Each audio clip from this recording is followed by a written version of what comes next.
You have what you already want, what you seek, whether you want to call it happiness or peace or calm, you have it. We don't just say it's just thought, we believe our thought, and then it becomes our identity.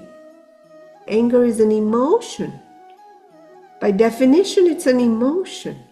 And it comes and it goes, but while it came, I was here. And when it went, I was here. So who am I?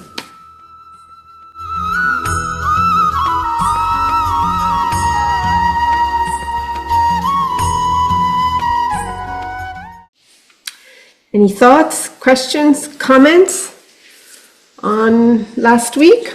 Or do we continue? Questions, comments, anything?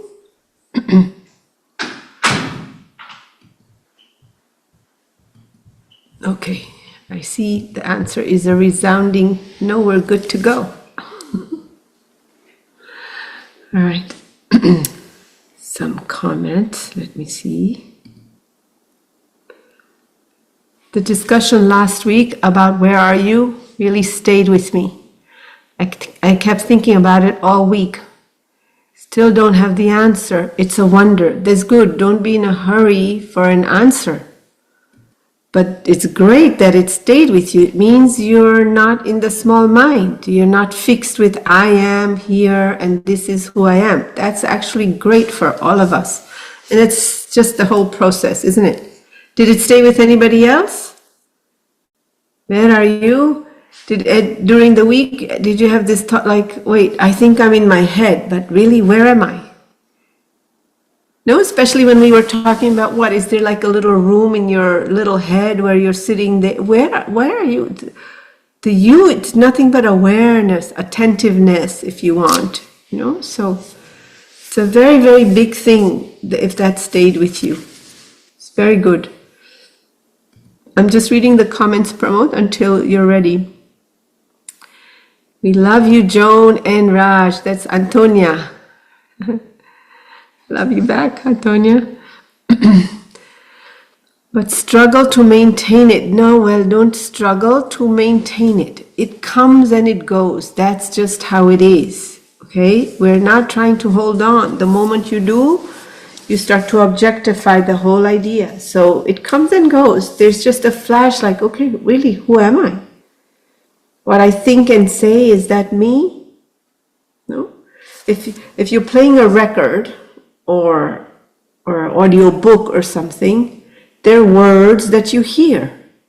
Are you with me? This is a good example that just popped in my head. You play like an audio or those old records, or on Audible you're playing a book. And you hear the words, you know, whoever is reading, and you can hear it. Is that person in that mechanism, in that audio, or is it just a bunch of words with some sound, some electricity? Something has happened to the words on that equipment and it becomes a sound. Are you getting what I'm saying? Do you hear what I'm saying? Yes or no? Nod your head, one way or the other. Is that, Yes. is that a thing? Is that an entity? Is that really alive, the audio sound?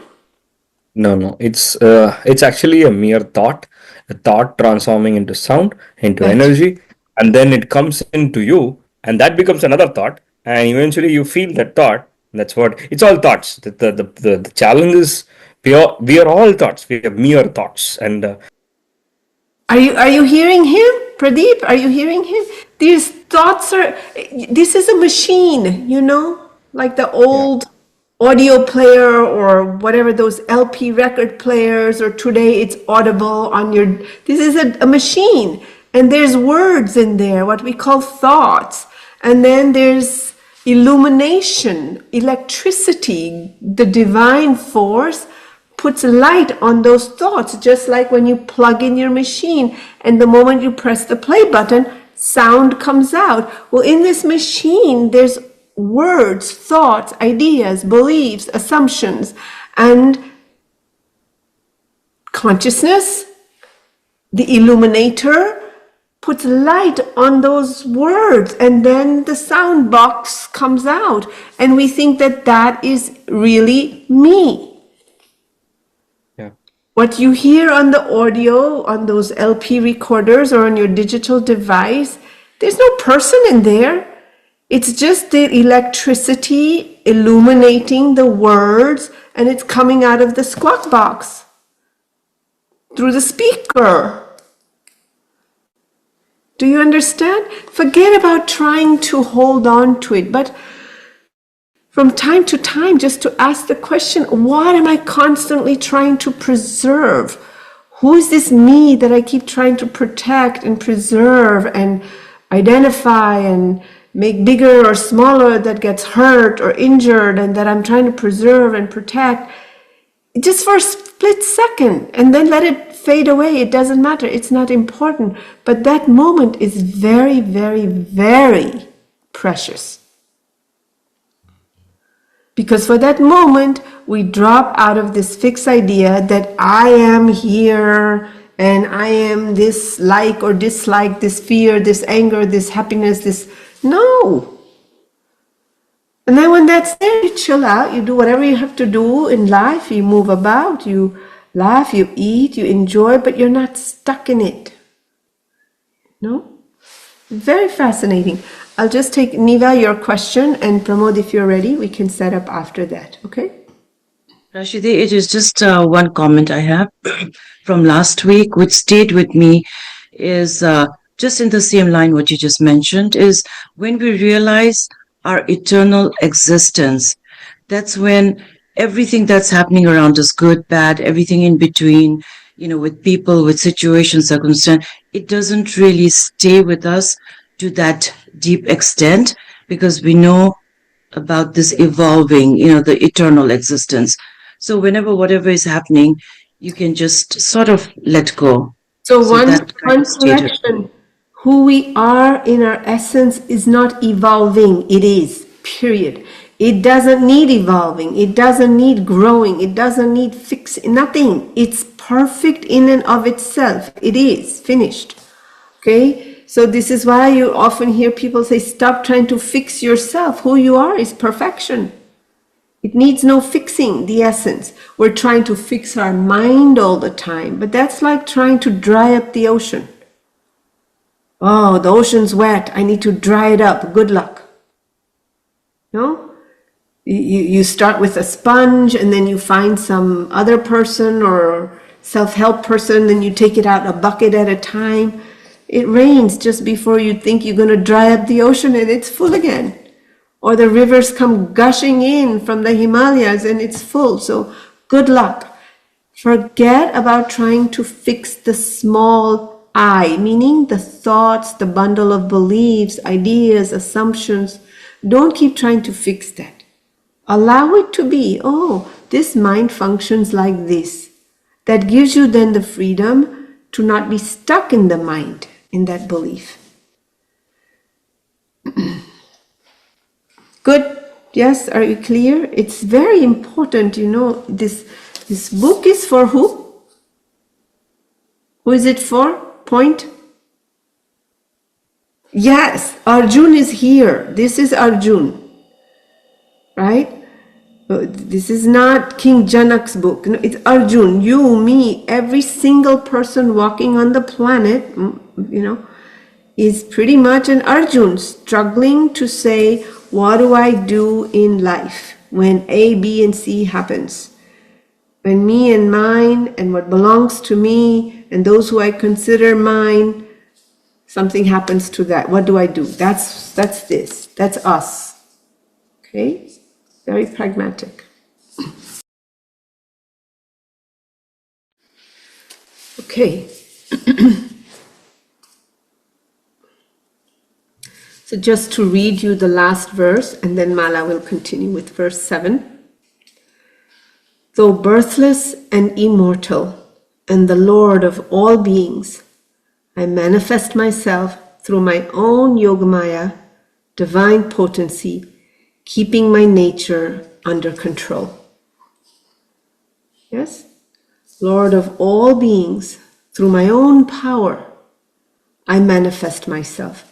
Look, just important to remember, him taking birth, him, it, The divine taking birth is not the same as us taking birth. In the essence, we've already heard Lord Krishna say, you are the same as me, right? Sat Chit Ananda Tattvamasi. You and I are that, the same.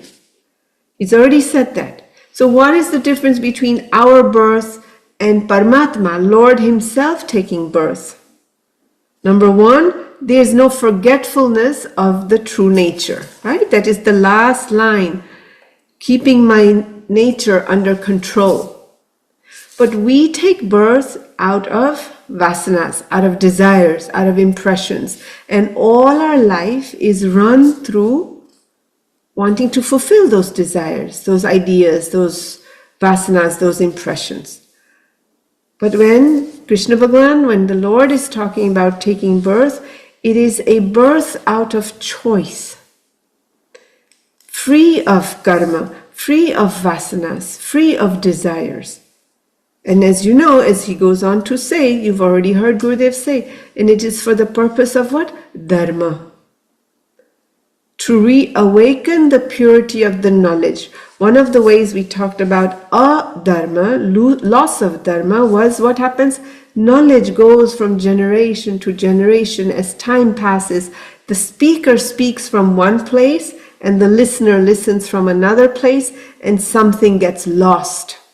The purity of the eternal knowledge, the wisdom, gets lost from speaker to listener. Even as we're doing this, we read one thing, it's in Sanskrit, and then it's translated into English. So we don't know. I don't know Sanskrit. I read the English. Something's already lost in that depending on how the translation has taken place. And then I, through my own lens, you through your own lens, you listen, and I through my own lens share and speak about what I'm reading.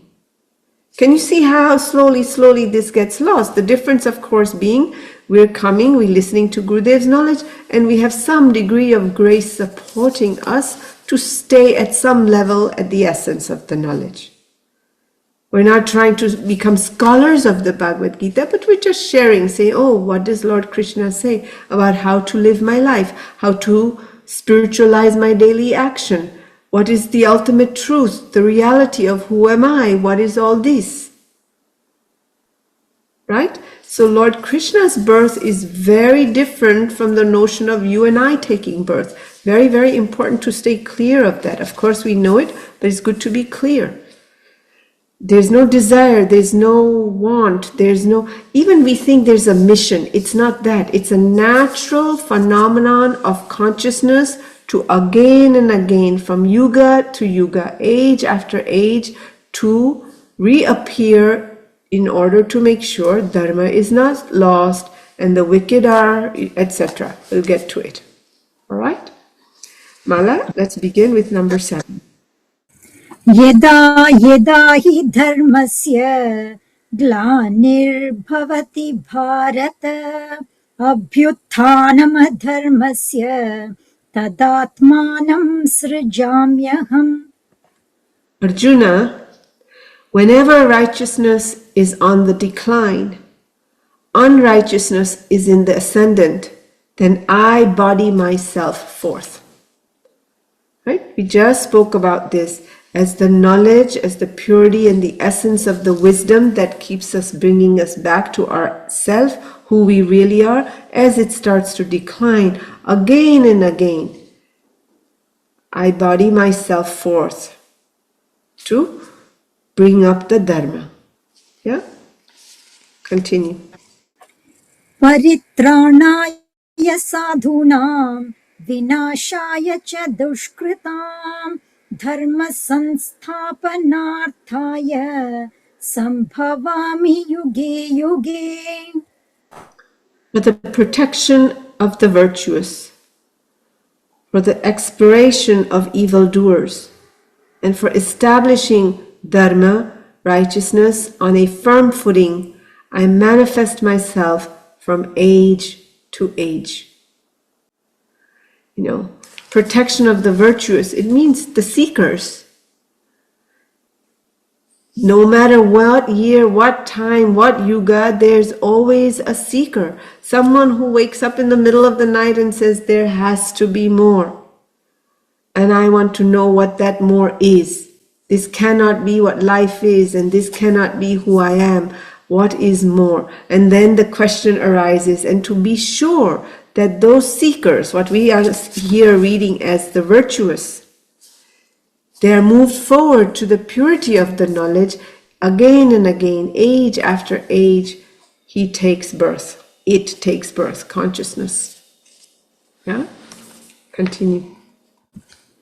जन्म कर्म च मे दिव्यम् एवं यो वेति तत्त्वतः त्यक्त्वा देहं पुनर्जन्म नैति मामेति सोऽर्जुन.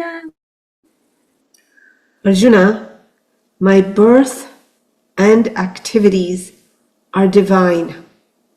He who knows this in reality is not reborn on leaving his body, but comes to me. So beautiful. Just you have to remember though, who is speaking now? Krishna is speaking as Arjuna's friend? Yes or no? No. Remember, this is very interesting. Chapter 2, Lord Krishna has spoken about Atma Gnan, self-awareness. This chapter is talking about God awareness. Do you notice the distinction? In this chapter, in chapter 4, Lord Krishna is speaking as Paramatma, and he's talking about the qualities of Paramatma, God realization versus Atman realization. They're slightly different, though we know as the book will continue, as the Gita continues, we discover that both are the one and the same. Guru, God, and the seeker are one and the same. Tattvamasi, I am that, or that I am. But that is not there yet. He started that in chapter 2, saying, Arjun, recognize who you are. Formless consciousness. You cannot be burnt by fire. Nothing can happen to you. You are Atma, who you are. Bliss. And now he's saying, I, the divine force, is consciousness, existence, bliss. So it's now Lord Krishna talking as Paramatma. My birth and activities are divine. What? Meaning, Krishna Bhagwan born, and enlightened in that state, when he eats, when he sleeps, when he walks, when he talks is divine. Is that what he's talking about? No, all that happens in life, when you can recognize, when you, the person, the seeker, anyone, my birth and activities are divine. He who knows this in reality is not reborn on leaving his body. When you can see that all that exists is divine, all that is that grace, that Paramatma, that force, Sat Chit Ananda, when we can surrender to that, when the last sentence that Gurudev said, this effortlessness, without any strain, when we start to live our life knowing this is a plan, this creation is run by a higher power than anything I could possibly imagine, when that person recognizes the prasad I told you before, of all that happens in life, when we are moving in that state of letting go, then that person on death is not reborn, but comes to me. Who me? Not Krishna, the name and form. Who me? Consciousness, the divine force. Are you hearing that? It's a very important piece to recognize. But we operate from compartment. Look, Krishna Bhagavan is continuously trying to tell Arjun, you're not what you think. You are not in charge. This world, this creation, this cosmos is run by something much bigger than you can ever imagine. He's trying to get that little mind, that little belief system out of the way so that Arjuna can recognize something more. So if we can see life in its big context, in its full context, then one is free. But this seems like a huge statement. It's not easy to do. No, we are trained from a certain age to be compartmentalized, to live as a separatist. No? But it's right there. My birth and activities are divine. All that happens in life is by divine will. It's God's creation. You know, the thorn on the rose and the petal and the fragrance, it's all one. It's one. Then we say we don't like the thorn, so we get rid of the thorns, or we try to. So we crossbreed roses so there's no thorns. And then we say, oh, I like the little roses or the big roses, so we do that, and then the fragrance is gone. No, all that is, all my activities, all that happens in creation is me alone. That is what is being said here. Continue. वीतरागभयक्रोधा मन्मया मामुपाश्रिताः बहवो ज्ञानतपसा पूता मद्भावमागताः. Completely rid of attachment, fear, and anger, wholly absorbed in me, depending on me, and purified by the penance of wisdom. Many have become one with me, even in the past. Again, I'm reminding you, this is not Krishna, the embodied form speaking, friend of Arjuna. It is Paramatma speaking. He is speaking as the divine force. When you are free of attachment. With attachment is also the attachment for what should not be. We call it aversion. Right? I'm attached to war, or I'm attached to no war. It's attachment. When we are free of craving and aversion, fear and anger, wholly absorbed in me, depending on me, and purified by wisdom, many have become one with me, even in the past. Look, I don't know if this happens to you, but I often think, oh my God, this trip to know who am I really, what is reality, the ultimate truth. There's like 9 billion people on the planet, and how many people actually know the ultimate truth? I only know one person, one being, but maybe there's more. Let's just be very, very generous and think there's 100. We just don't know where the other 99 are. And my system is often, my head goes, come on, what the heck, Raj, just forget about it, just drop the whole thing, because how many people out of 9 billion people or 8 billion people, not that everybody's interested in finding the ultimate truth, but out of 9 billion, we could say 1 million are interested, just lowballing the number or highballing the number, whichever way you want to look at it. Out of 1 million, how many actually get there? My mind said like, oh, give me a break. Ignorance is bliss. Awareness has become non-bliss because we're in between somewhere. Enlightenment is okay. Ignorance is okay. Both work. But this thing in the middle is like, oh, it seems like an impossible thing. How many of you feel that? And here we are still trying to plug away at it. And then we have this verse, many have become one with me. It's supposed to be hopeful for us, many have. In the past, you see, listen, Arjun, don't worry about it. I know this might seem tough to you and it may be like, oh, but listen to me. People have completely been freed of craving and aversion. And of course, if you're free of rag and dvesh, craving and aversion, then you are free of fear and anger also. And if you are free of craving, you are free of aversion, then where are you? In your most natural state. Like as children. True?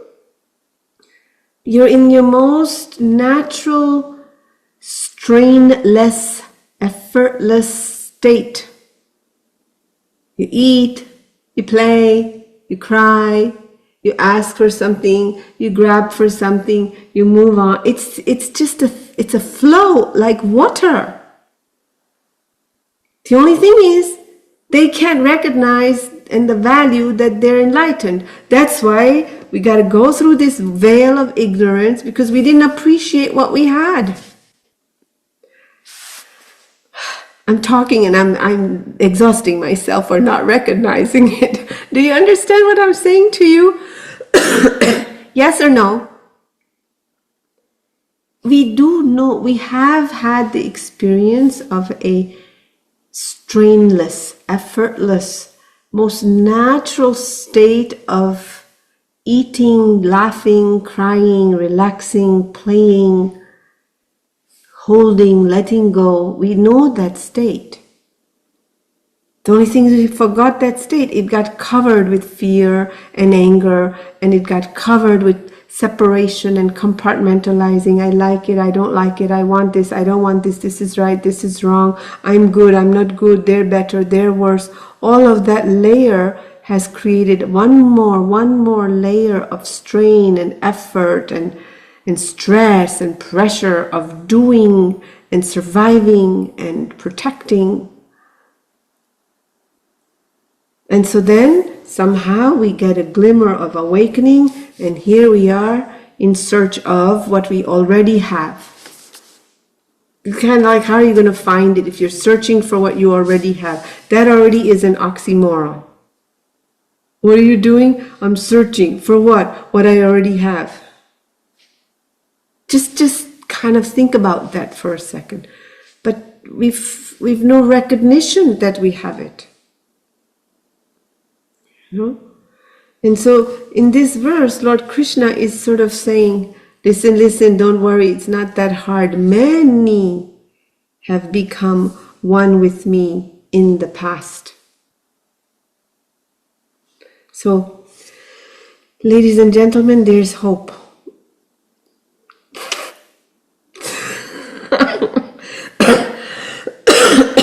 Honestly, I cannot speak for you, but there are days when I just think like, this is impossible. Forget it. Just go have a craving and go for it. And if you're resistant to something, avoid those cuckoo people and, just go live. But it's not possible to be ignorant. One cannot go back to being 100% ignorant once a glimmer of wakefulness has happened. And that's what makes it so difficult. And yet, the simplest thing is to know you have what you already want, what you seek, whether you want to call it happiness or peace or calm, you have it. Somehow you have it. And if that moment comes, then we have that state that Gurudev was describing, this sense of strainlessness. Let me see, somebody's commenting. Give me a moment.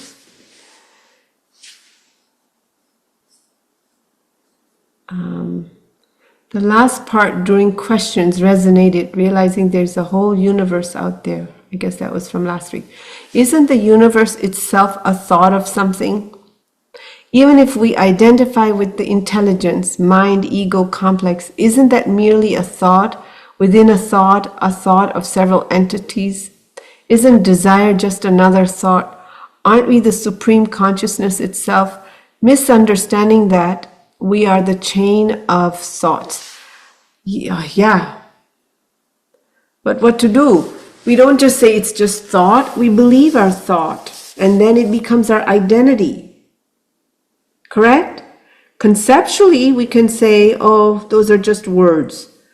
But words hurt, do they not? Somehow we add an identity and a meaning and a purpose to what we hear.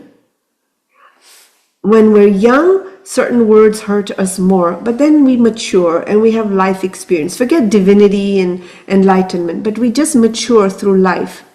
Then those same words don't hurt us the same way. Is that not so?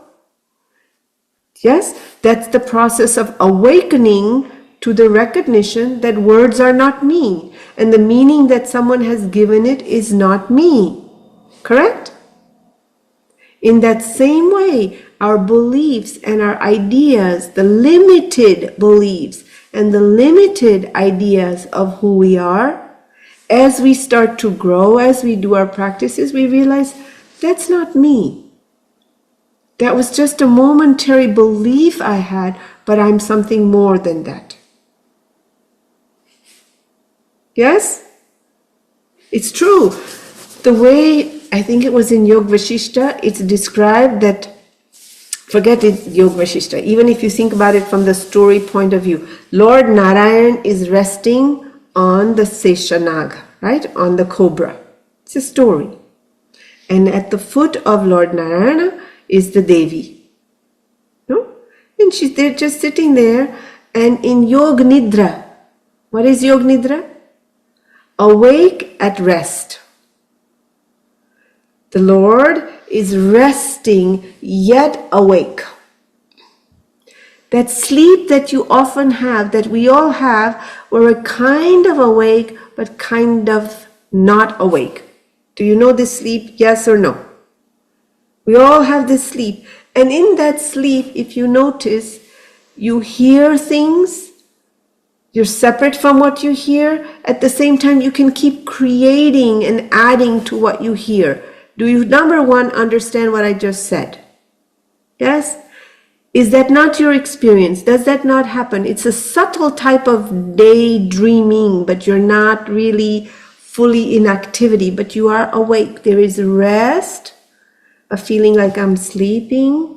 You've kind of disconnected from the environment, most of the environment, where you are and all of that, but in your mental sphere, you're awake. Yes? And you have a bunch of thoughts, but you can't quite separate what you're thinking from what actually is happening. Are you with me? Yoga Nidra. So the story is Lord Narayan is at rest, and then that mind, that consciousness, that bit of wakefulness is there, and an idea, I'm not even calling it a thought right now, an idea arose. And that idea, because of the power of the Lord, in noticing that thought, it becomes animated. In noticing that idea, it becomes animated. Are you catching on to what I'm saying? Am I making? It's very difficult to explain, but you got to reflect on your own experience. You're resting there, and the mind just takes off, and you feel it in your internal senses. You smell it, you feel it, you experience it. Your heart is beating out here, and you're relishing and enjoying what's going on in your head, though it is not happening. Is it happening? No. But you enjoy it like it's happening. Yes or no? Sometimes you even get a smile on your face. Sometimes you get a wrinkle on your face, because whatever you're creating has become animated, because you are the illuminator.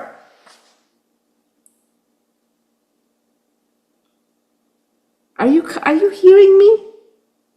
I'm hearing myself talk, okay? So, you know. Yes. Yeah, but the thoughts become real to us. In fact, sometimes some thought becomes so tight and they become so real. And you, who is life and who can awaken everything, is looking at that thought. So it becomes more and more real.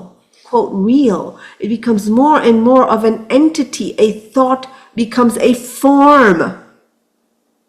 And then we try to fix that thought as if it's an entity out here that we have to fix. And we become part of that thought. And we think we are that. And then we have a whole life of that. Yes? You know, I was speaking to somebody today, just walking them through. They go through bipolar. You know, and sometimes it can be very extreme.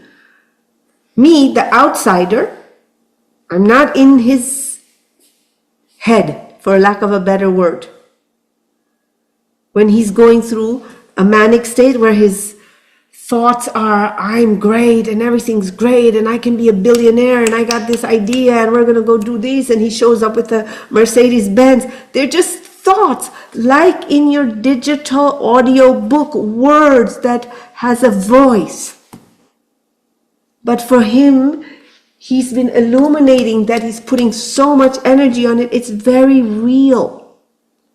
And then when he goes through a depression, I have nothing, I'm like this, and there's no point, and I'm worthless, and look at me, and that those thoughts become real. They take on a liveliness, a form. And me, who's outside of that, knows, hey, nothing's changed. What do you mean? But do you think that can register? No. The same thing happens to us. We just don't have extreme thoughts like that. Everybody's bipolar. Take it from me. You know? Everybody's bipolar. It's just not extreme. We all have these thoughts and then we buy into them and we give value to them and they become awakened and enlivened and our life becomes that. But nothing is happening. The third person will say, Raj, come on. And the trick here, the value of this 5,000 plus year old scripture is what? It reminds us to say, guys, what's happening in your head is not you. Again and again and again. Those thoughts are not you. Or if they are, it's all thoughts. It's not you. There's something else to you. Just like the furniture in your room, you have furniture in this thing called the head. And just like you look at the sofa and the chair and the dining table and whatever it is that you're looking at, some things you like, some things you don't, you move things around, some things you throw out. Like that, there's so much furniture in the room. But I am not my furniture. Are you with me? I'm not my furniture in the head. This is good, this is bad, I'm okay, I'm not okay, I like it, I don't like it, I want to get rid of this, blah, blah, blah, blah, blah. It's furniture. It's not you. Even the room that the furniture is in is not me. Hold that for a thought. You know, this thing, this vessel, what Guruji calls an upside down, you know, gada, vase, that thing is just a vessel, the space within which the furniture is held. But it's not you. If you cut an electric wire, do you cut the electricity? We say that. We cut the electricity off. Did you cut the electricity off? No, you cut the wire, but the electricity is still there. The wire is the vessel in which the electricity is moving.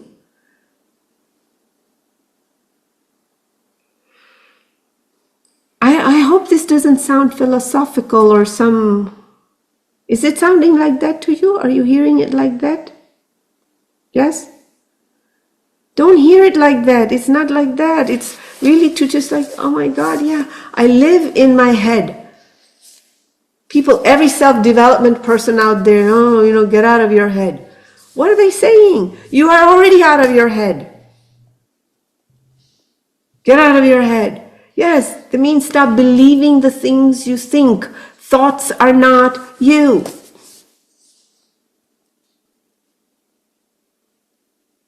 I don't know why I'm saying this 100 ways. It's funny. Pramod had asked me, what is your New Year's resolution post? And the first thought that came to my head was, remember who you are, not who you are expected to be, or something like that. Perhaps this is part of that moment. I don't know. But, furniture, you can move your furniture any which way you want. It gets old, you throw it out. We keep holding on to it. When we were 10 years old, someone said or did something, and now we're 64 years old and we're still holding on to that. It's old furniture. Antique. What do you mean antique? It's old. Get something new.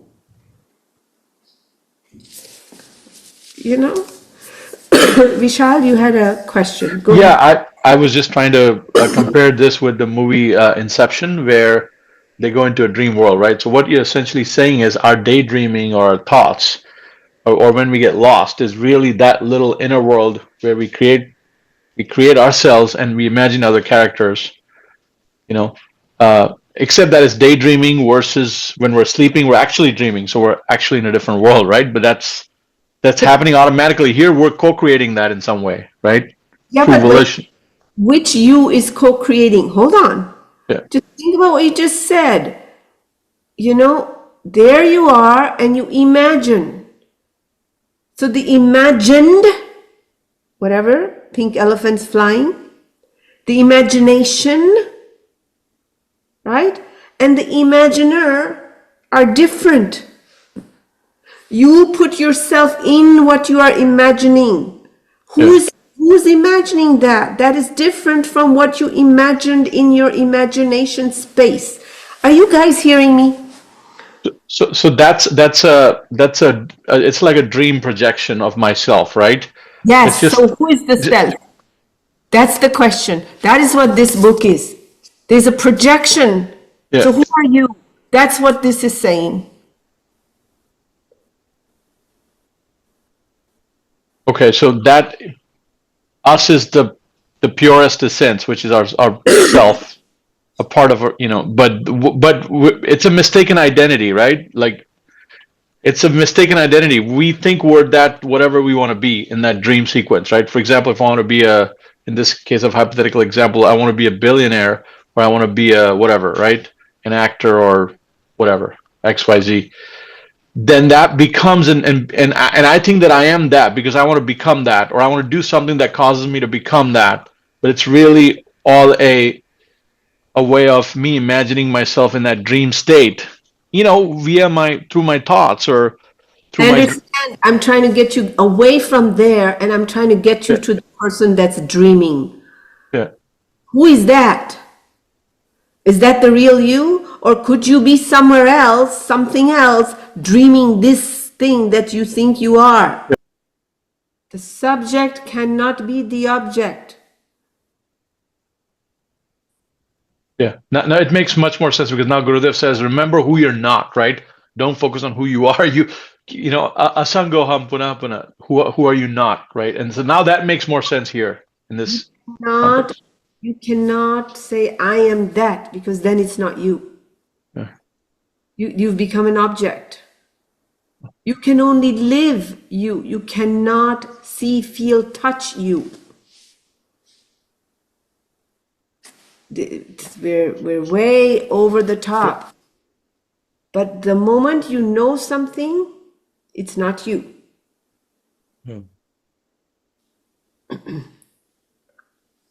Are you listening to me? Who's listening? Not me. Where are you sitting and listening? I'm speaking. I'm listening to myself simultaneously. Where? Who? Where's the form? Where's the touchable, knowable?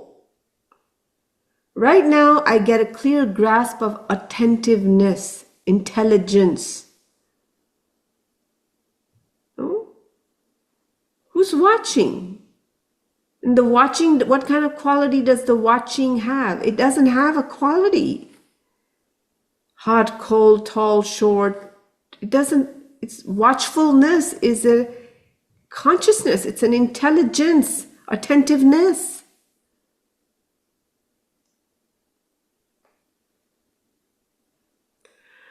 Pradeep, you had a question.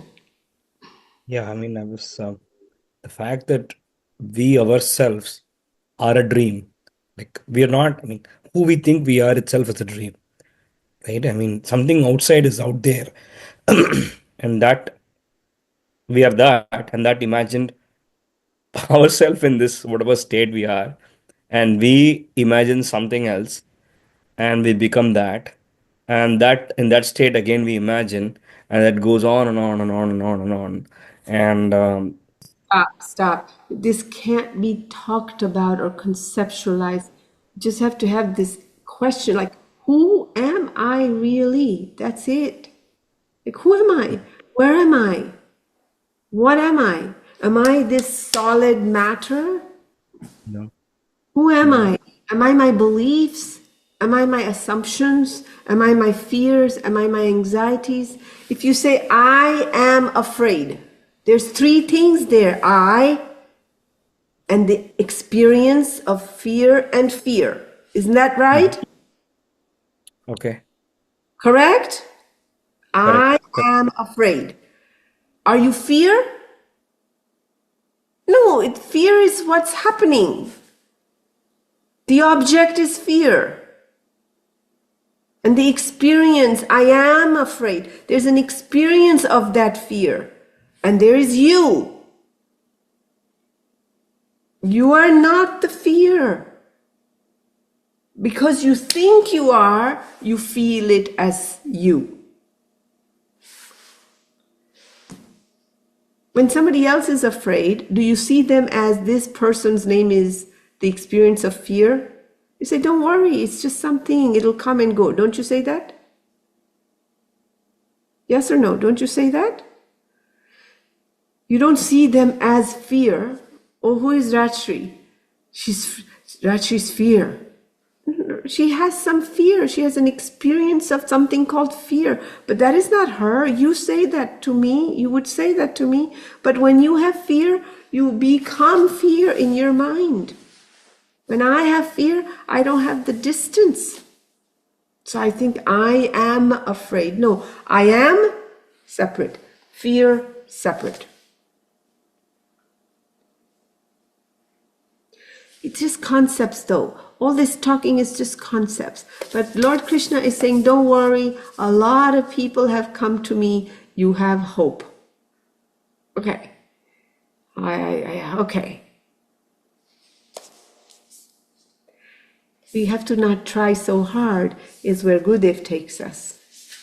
And at the same time, again and again and again and again, puna, puna. One has to remind themselves that I'm hollow and empty. It's all space.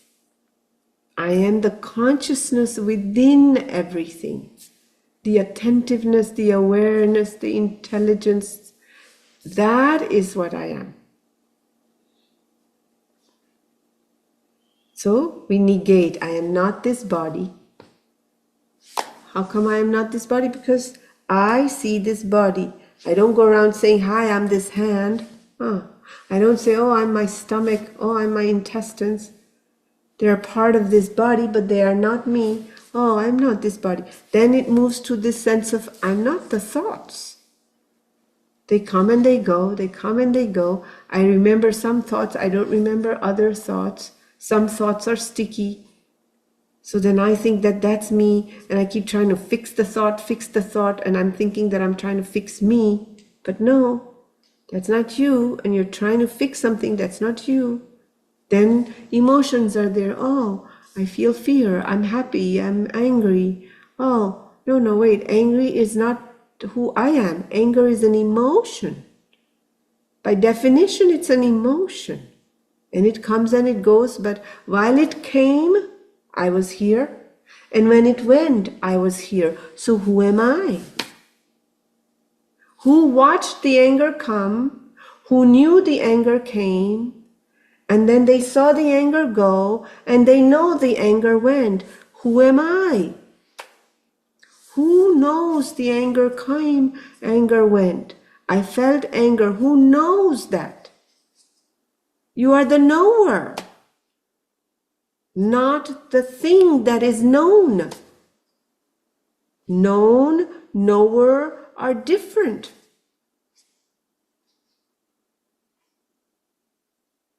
How did we get on this from this? I took a left turn somewhere. Completely rid of attachment, fear, and anger, wholly absorbed in me, depending on me, and purified by the wisdom, penance of wisdom, many have become one with me, even in the past.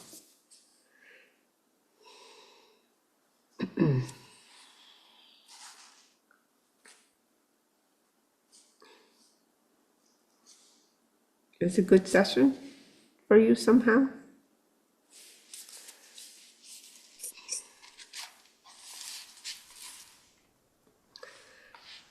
Well, many. Just our magic mantra is the word many, okay, for this week. It's not just Janak. Because Arjun doesn't make it. You know that, right?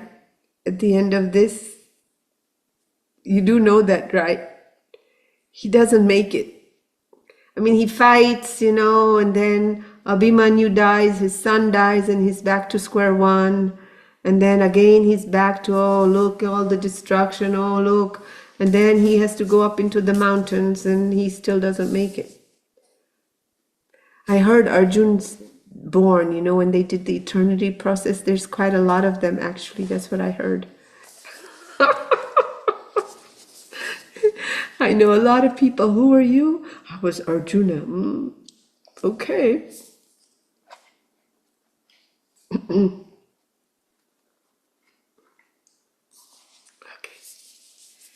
All right, let's close our eyes and we officially end, and then we can take one or two questions, okay?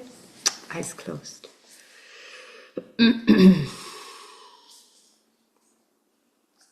And let's take a nice long breath in.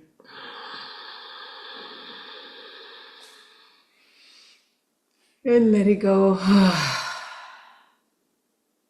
Who cares? Just that sense.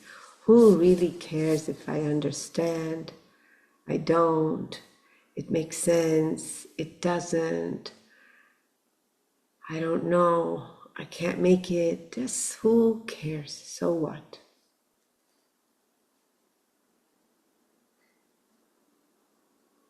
Breath goes in by itself and you elongate it a little more. Breathe in.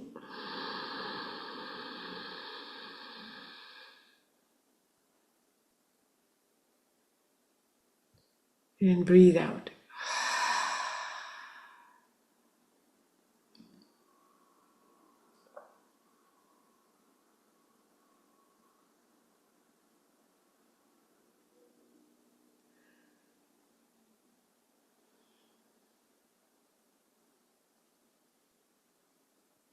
Become aware of the chair or the space where you're sitting.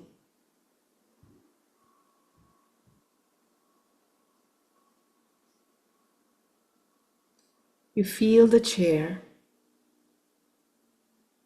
It is the object. It is not you.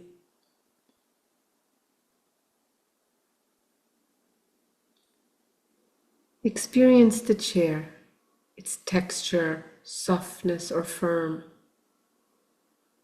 touching your hips, thighs, and buttocks.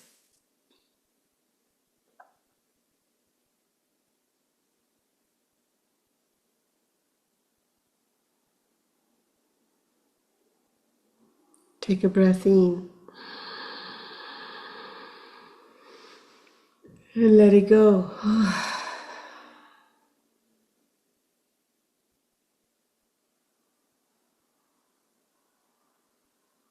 Chair, it's the object, but it is not you.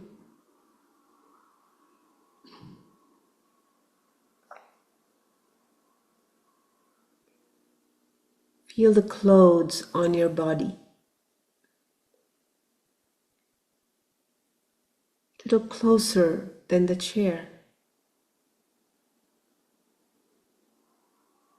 The texture of the fabric against your skin. sleeves or no sleeves. You might be pulling against your knees. Just feel your clothing on your body.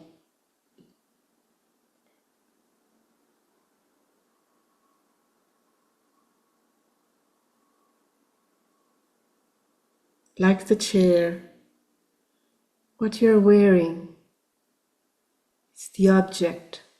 You are the subject. It is not you.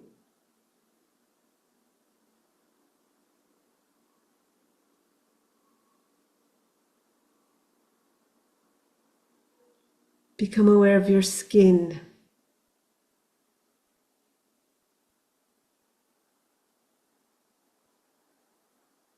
Another layer like your clothing.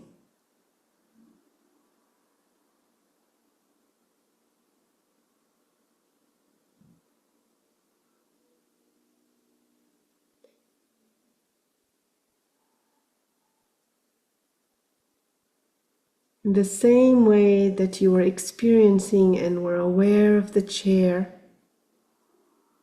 the clothing you're wearing, notice the skin.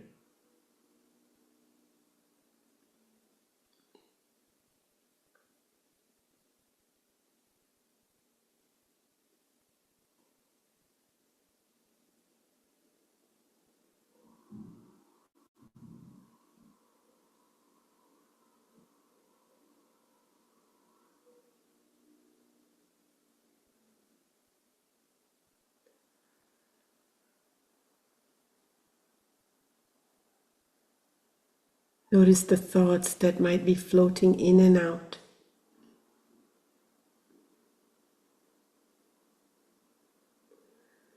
Like the skin, notice the thoughts. They are floating objects.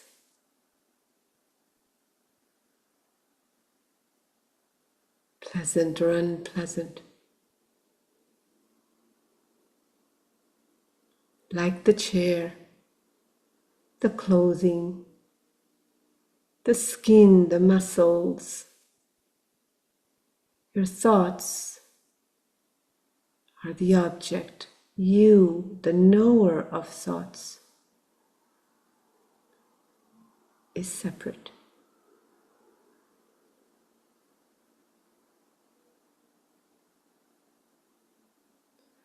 Notice the knowing.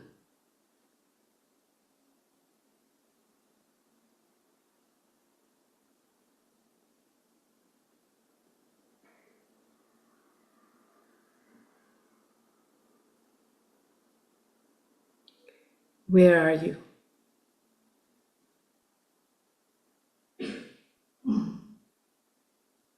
The chair, the skin, where are you?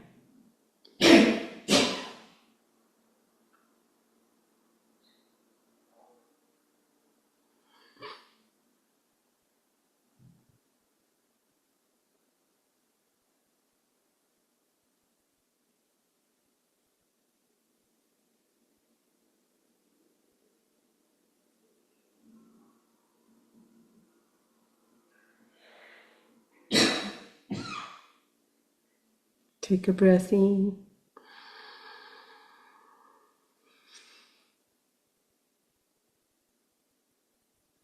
And breathe out.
Jai Gurudev.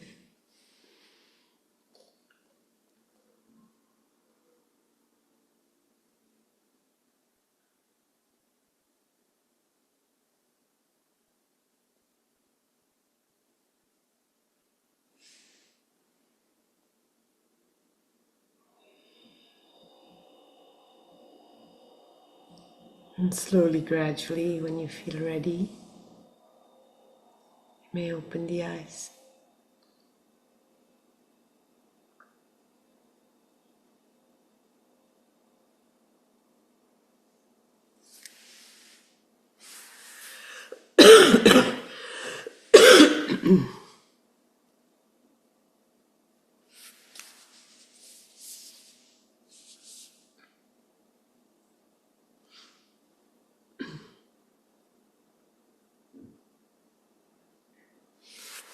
We'll just share a short thought. It was not a thought, but a moment of awareness.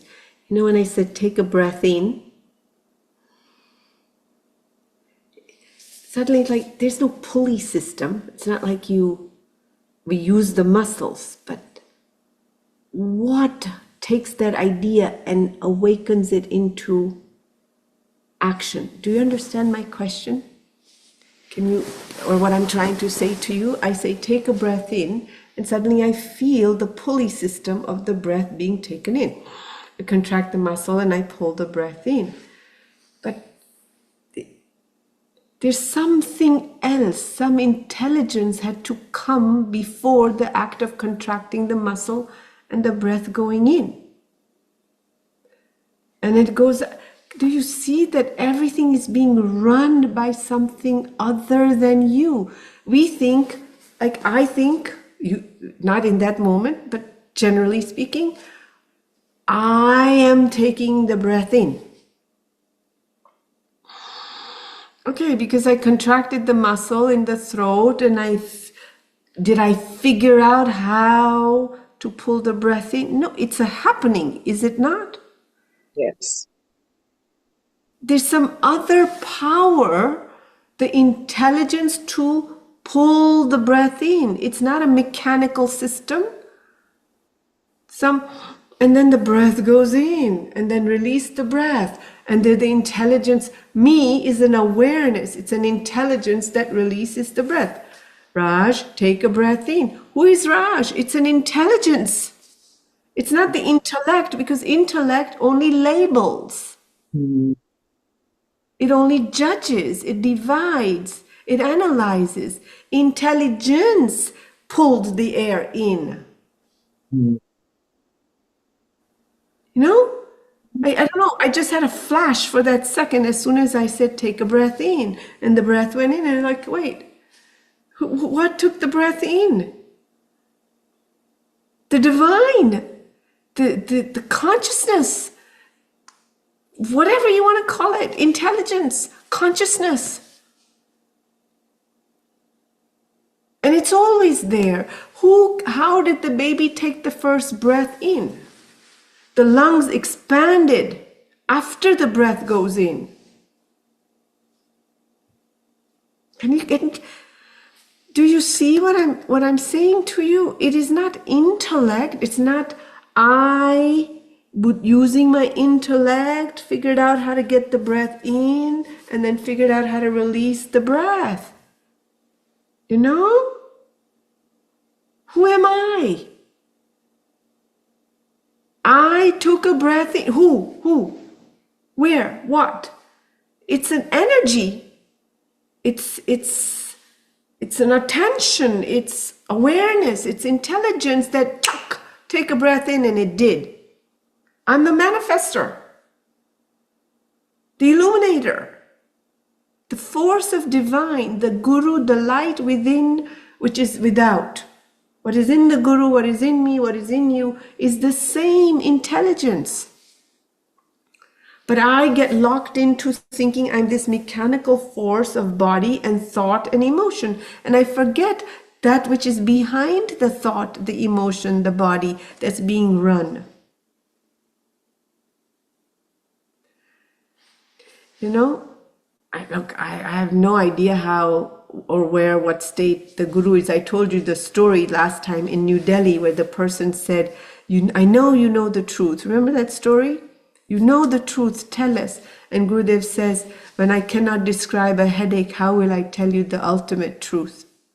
So I can't relate to that, but even as I want to share just this simple phenomenon, it's of this breath example. It's difficult because it's an awareness within the awareness. And I'm adding words, so it becomes an object. Therefore, I'm out of the experience of what I'm saying.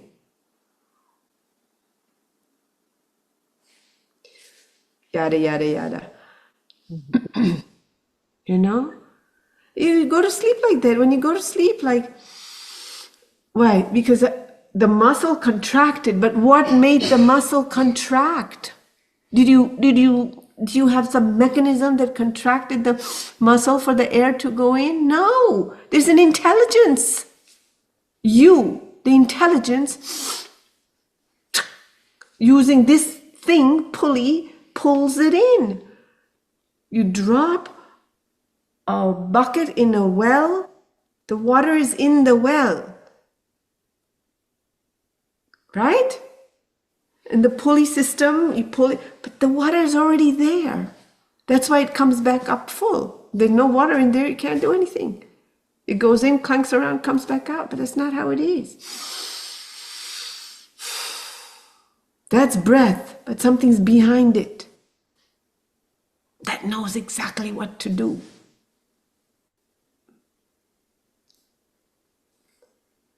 Isn't it? Do you get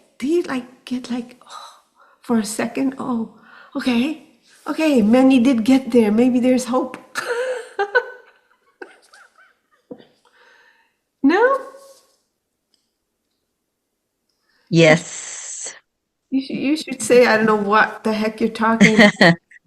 Or say, okay, I have a glimmer. Okay, I'll read the last two comments and then we go. So the distance between the aversion and craving keeps decreasing as we become centered. Yes.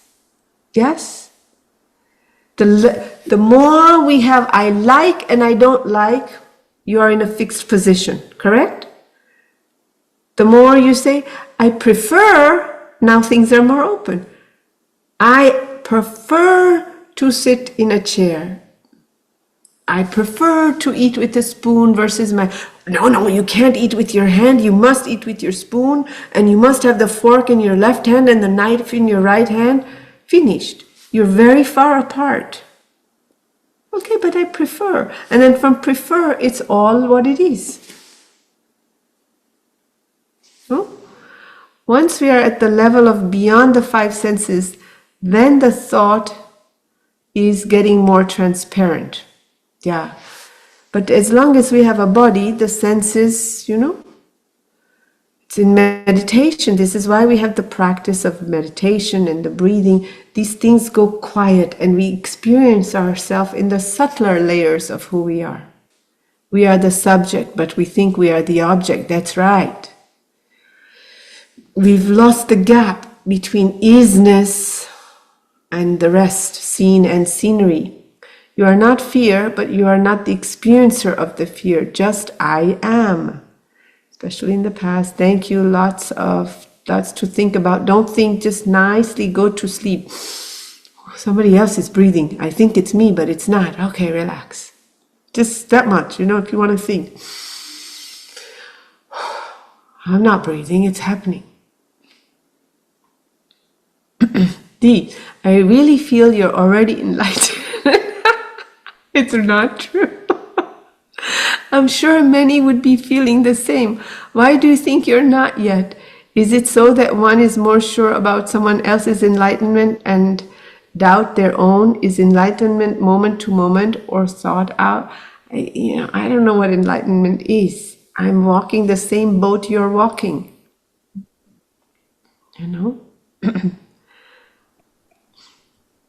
It's interesting though.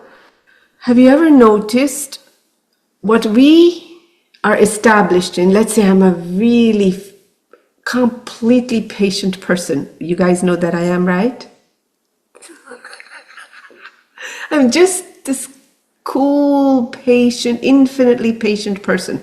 And then somebody in front of me, maybe they're a teacher for, 20 years or 50 years, they're not very patient. Then I say, how can they be like that? They've been teaching for so long. Or they're 70 years old and they're still like that. Don't we do that? We project our enlightenment upon the other. Yes?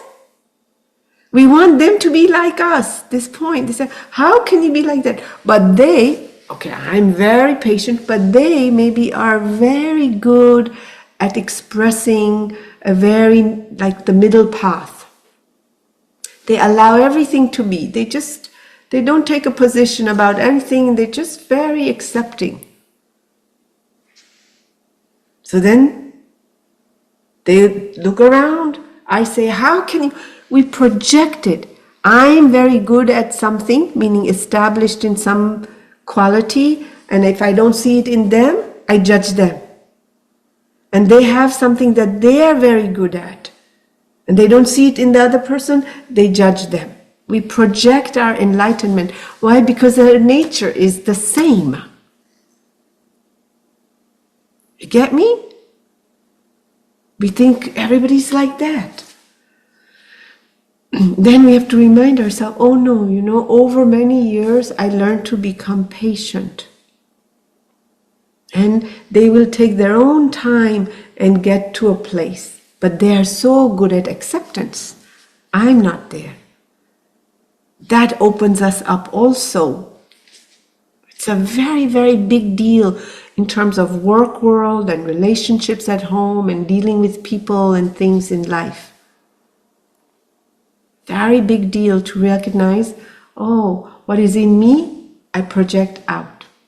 We don't say, I'm an angry person, see, you're also angry. We don't say that.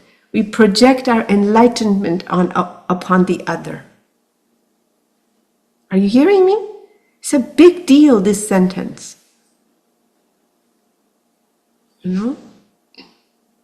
Thank you so much.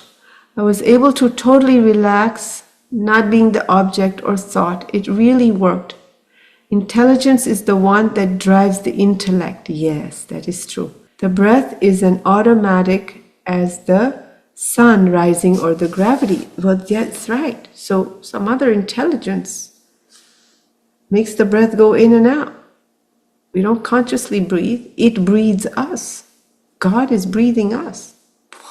What I just said, okay. It's another topic. Thank goodness. Simply beautiful. Thank you. The whole process of how baby is formed inside the mother's body and it comes out as just perfect reminds me of that intelligence you were just talking about. Yes. When I do calligraphy and complete, I always feel I'm not the one who did it. Like in the moment someone else is or something else is moving it. That's correct. Right? Poets will say, I don't know where this came from. And an artist will say, today I was in a furniture store.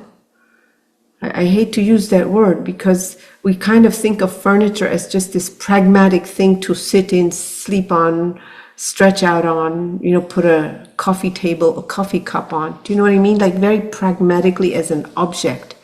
But in this particular store, every piece of furniture, the quality of it and the craftsmanship and the design and the finish on it, it's like a sculpture. So each piece speaks. The more attentiveness you give to something, the more alive it feels and the more the attraction to it is there. Do you understand? An artist knows this. Whether it's calligraphy or some other art, it speaks to you. And when it's finished, it's not just anymore just paint on a canvas. It's now become awakened, alive. It speaks to you because your intelligence, your consciousness has gone into it. And I was looking at these pieces of furniture. Like they had this round table and with triangles. Are you following me? Triangle pieces, right? It was round. And you pull the triangle piece out and you pull the next triangle piece out, and underneath it is a rectangle piece of wood. And you pull that piece of wood out and it becomes an extendable round table. But it's not the obvious like stretch here, stretch. No, it was like pulling out petals. Then they had a center table and you pull it out and it becomes a step ladder so different people can put their foot on it depending on where they're sitting. And it was amazing. It was a piece of art, but it was no longer a table, because a table feels like an object in relation to this table. It was awake and enlivened and had some spirit in it.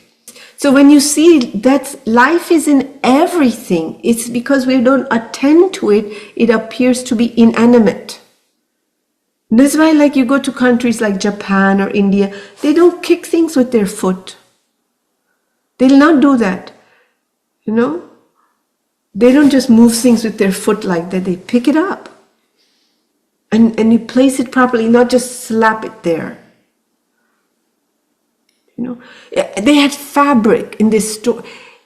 It is so, to begin with, I love fabric, you know? But this was just, it was like paint being poured. It was so fluid, and the liquidity of it in a fabric. So much elegance to it. But life is what I'm really trying to say, you know? And each piece of wood and furniture was like our own thumbprint. Each human being with its own quality and its own life, and can really appreciate that. But we don't pause to notice anything. Just blinders on. Gotta go. Gotta do this. This is it. This is me. Everything. No.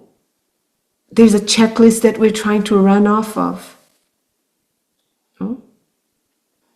But this was, it's like, oh, what a lovely day to have shared. It's like going to see nature, you know, and having a sense of like beauty and the elegance of God in things and objects.